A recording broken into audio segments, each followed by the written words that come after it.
యోగాను ఒక పాఠ్యాంశంగా పాఠ్యపుస్తకాల్లో చేర్చి విద్యార్థి దశ నుంచే యోగా ప్రాధాన్యతను తెలియపరచాలని జనసేన పార్టీ పిఠాపురం నియోజకవర్గ ఇన్ఛార్జ్ మరెడ్డి శ్రీనివాసరావు కూటమి ప్రభుత్వానికి విజ్ఞప్తి చేశారు. పిఠాపురం పురపాలక సంఘ ఆధ్వర్యంలో ఘనంగా నిర్వహించిన అంతర్జాతీయ యోగా దినోత్సవ కార్యక్రమంలో మరెడ్డి శ్రీనివాసరావు పాల్గొన్నారు. పిఠాపురం బాదం మాధవరావు ప్రభుత్వ బాలికోన్నత పాఠశాల ఆవరణలో నిర్వహించిన ఈ కార్యక్రమంలో ముందుగా పతంజలి మహర్షి చిత్రపటానికి మరెడ్డి శ్రీనివాసరావు మున్సిపల్ కమిషనర్ నామా కనకారావు చేతుల మీదుగా పూలమాలలు వేశారు. అనంతరం జ్యోతి ప్రజ్వలన చేసి యోగా కార్యక్రమాన్ని నిర్వహించారు. మరెడ్డి శ్రీనివాసరావు, కమిషనర్ నామా కనకారావు, మున్సిపల్ అధికారులు, మున్సిపల్ సిబ్బంది, పోలీస్ సిబ్బంది, ప్రభుత్వ ఉద్యోగులు, విద్యార్థులు, జనసేన పార్టీ నాయకులు, కార్యకర్తలు ఈ కార్యక్రమంలో పాల్గొని యోగాసనాలు వేశారు. ఈ సందర్భంగా పిఠాపురం మున్సిపల్ కమిషనర్ నామా కనకారావు, మరెడ్డి శ్రీనివాసరావు మీడియాతో మాట్లాడారు. ఈ కార్యక్రమంలో అంతర్జాతీయ యోగా గురువు డాక్టర్ వనం సత్యప్రియ, ఆంధ్రప్రదేశ్ యోగా అసోసియేషన్ కాకినాడ జిల్లా చైర్మన్ వనం వీరబాబు, కోచ్ సాయి స్నిగ్ధ, పిఠాపురం పట్టణ SI Manikumar, Pithapuram rural SI భాష, మురాలశెట్టి సునీల్ కుమార్,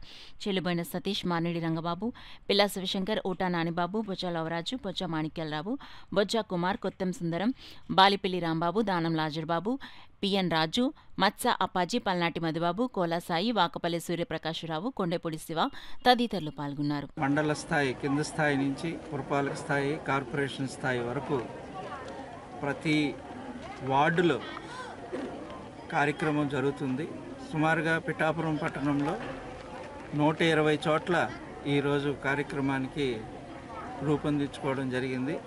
ఇందులో ప్రతి చోట కూడా 100 మందికి తక్కువ కాకుండా ఉండే విధంగా ఆల్రెడీ ట్రైనింగ్ ఇచ్చారు. గత నెల రోజుల నుంచి వారందరూ కూడా పాల్గొనడం జరుగుతుంది. అలాగే గొల్లప్రోలు పట్టణంలో కూడా 63 చోట్ల ఈ కార్యక్రమం జరుగుతుంది.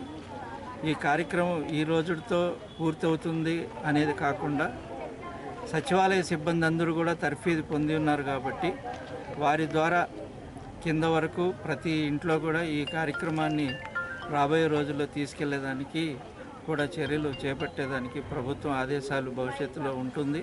తదనుగుణంగా ప్రజలు కూడా సహకరించాలని మరీ విజ్ఞప్తి చేస్తుంది. యోగా నిజంగా కూడా భారతదేశ యొక్క వారసత్వ సంపద. అది మోడీ గారి మూలంగా ఇది 2014లో మన 177 దేశాల ఆమోదంతో ఈ రోజుని యోగా దినోత్సవంగా డిక్లేర్ చేయడం జరిగింది. ఇది 11వ యోగా డే. అద్భుతం.